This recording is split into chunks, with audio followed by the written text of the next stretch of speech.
آج کا ہمارا پہلا سوال یہ ہے کہ جب ہم کسی بھی فارمولا کے ذریعے کسی کوانٹٹی کے اندر ایک فائنل انسرٹینٹی کیلکولیٹ کرتے ہیں تو اس کے لیے ہمارے پاس کیا کیا رولز ہوتے ہیں۔ تو رول نمبر 1 یہ ہے کہ جب بھی کسی فارمولا میں اگر کوئی کوانٹٹیز گیون ہیں جن میں انسرٹینٹی موجود ہو اور ان کوانٹٹیز کو ہم کسی فارمولا میں اگر یوز کرتے ہیں تو تب اگر فارمولا میں ایڈیشن یا سبٹریکشن کا پروسیس ہو رہا ہو تو ہمیشہ ایبسلوٹ انسرٹینٹیز کو ایڈ اپ کیا جاتا ہے۔ اس سے برعکس جب ہم کسی بھی فارمولا میں ملٹیپلیکیشن یا ڈویژن کا پروسیس دیکھتے ہیں تو اس کیس میں ہم ان گیون ڈیٹا کی کوانٹٹیز کی پرسنٹیج انسرٹینٹیز کو ایڈ اپ کرتے ہیں۔ تو سوال یہ پیدا ہوتا ہے کہ ایڈیشن سبٹریکشن میں ایبسلوٹ انسرٹینٹیز ایڈ کی جا رہی ہیں جبکہ ملٹیپلیکیشن اور ڈویژن میں پرسنٹیج انسرٹینٹیز کیوں ایڈ اپ کی جاتی ہیں؟ ہم سمپلی ایبسلوٹ انسرٹینٹیز کو کیوں ایڈ نہیں کر سکتے؟ تو اس کا بہت سمپل آنسر ہے کہ جب ہمارے پاس دو ویلیوز ایڈ یا سبٹریکٹ ہو رہی ہوں گی تو تب ہمارے پاس یہ ایڈ یا سبٹریکٹ ہونے والی کوانٹٹی کی یونٹ سیم ہوگی۔ مثال کے طور پہ اگر B کی یونٹ میٹر ہے تو A کی یونٹ بھی میٹر ہی ہوگی، اور اسی طرح اگر ان کی انسرٹینٹی دیکھی جائے تو ان کی یونٹ بھی میٹر ہی ہوگی۔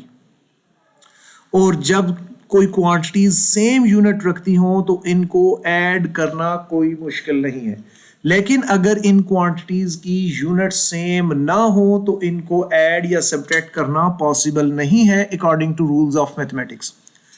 اب اس کے برعکس اگر ہم ملٹیپلیکیشن یا ڈویژن کی ایگزامپل دیکھیں تو مثال کے طور پہ ہمارے پاس ایک فارمولا ہے velocity is equal to distance over time۔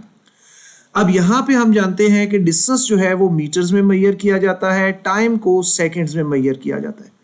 اگر ہم انسرٹینٹی کیلکولیٹ کرنے کے لیے ڈیلٹا ڈی اور ڈیلٹا ٹی کو ایڈ کرنا چاہیں تو یہ پاسبل نہیں ہے۔ کیوں پاسبل نہیں ہے؟ کیونکہ ایک کی یونٹ میٹر ہے اور دوسرے کی یونٹ سیکنڈ ہے اور ڈفرینٹ کوانٹٹیز کو ایڈ نہیں کیا جا سکتا جن کی یونٹس ڈفرینٹ ہو۔ تو اس لیے ہم کیا کریں گے کہ سب سے پہلے پرسنٹ ڈیلٹا ڈی کیلکولیٹ کریں گے، یعنی پرسنٹیج انسرٹینٹی ان ڈسٹنس کیلکولیٹ کریں گے، جو کہ ہمارے پاس ہوگا delta D over D multiply by 100۔ اب دیکھیں کہ ہمارے پاس جو ڈی کی یونٹ ہے یہ بھی میٹر ہے، ڈیلٹا ڈی کی یونٹ بھی میٹر ہے، اور یہ دونوں یونٹس جب کینسل ہوں گی تو آنسر میں ہمارے پاس کوئی یونٹ نہیں بچے گی۔ اور اسی طرح اگر ہم ٹائم کی پرسنٹیج انسرٹینٹی کیلکولیٹ کرتے ہیں تو percent delta T over T multiply by 100 کے برابر ہوگا۔ اور اس میں اگر ہم دیکھیں تو جو ٹائم ہے اس کی یونٹ بھی سیکنڈ ہے، ڈیلٹا ٹی کی یونٹ سیکنڈ ہے، ٹائم کی یونٹ بھی سیکنڈ ہے، یہ بھی جب کینسل ہوگا تو اس کی بھی کوئی یونٹ نہیں بچے گی۔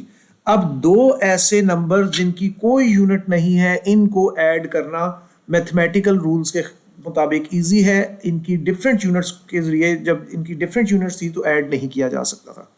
یہ وجہ ہے کہ جب بھی ایڈیشن یا سبٹریکشن ہوگی تو ہم ایبسلوٹ انسرٹینٹیز کو ایڈ اپ کریں گے، لیکن جب ملٹیپلیکیشن یا ڈویژن کا پروسیس ہوگا تو پرسنٹیج انسرٹینٹیز کو کنسیڈر کیا جائے گا، کیونکہ ملٹیپلیکیشن اور ڈویژن ڈفرینٹ یونٹ والی کوانٹٹیز کی پاسبل ہو سکتی ہے۔